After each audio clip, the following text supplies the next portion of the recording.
Well, the first thing I did was I removed 3 bolts.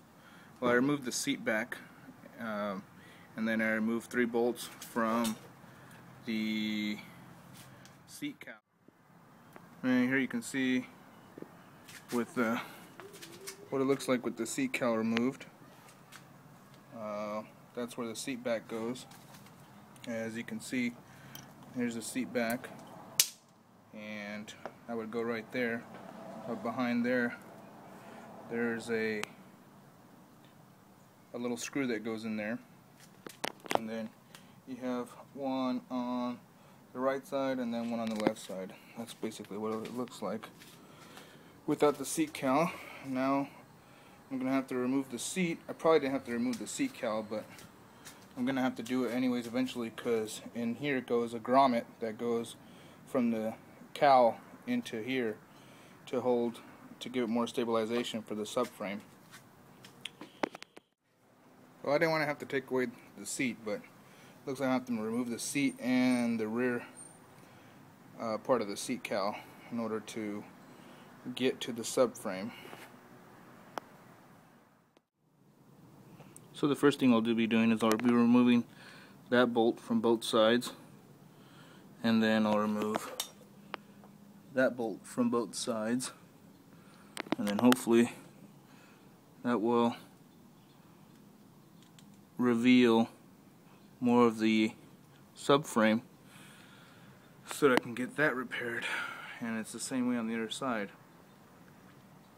Hopefully I won't have to undo any of the license plate or brackets or anything like that. I can take it off as one big complete assembly and get to the whole thing.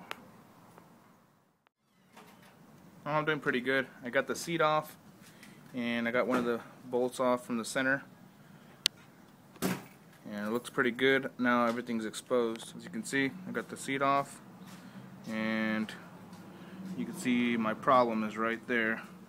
All I gotta do is just remove this bolt right here and this one right here, and then that should at least release the muffler. Obviously this heat guard right here is going to be loose. I also removed this screw right here.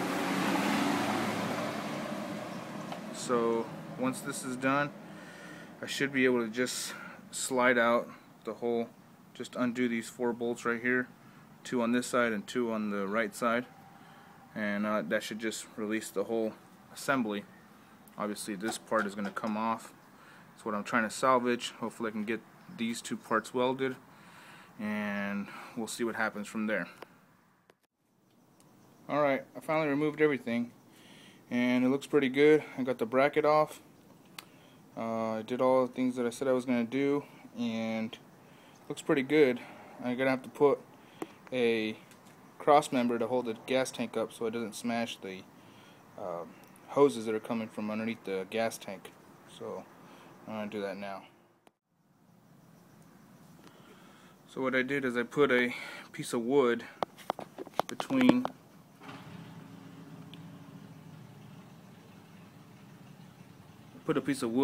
the gas tank and the suspension system, and it's basically propped up against it. That way the hoses that are in there won't get smashed.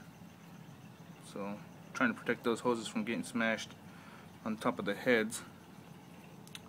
So everything looks pretty good. So I didn't have to do anything to the exhaust system because it's being held up by itself. Only thing holding it up is one small little screw, which is right there. And what I'll do is I'll probably replace that grommet. Looks like it has a grommet right there. But that's pretty much it. As you can see, you can get the gas tank held up.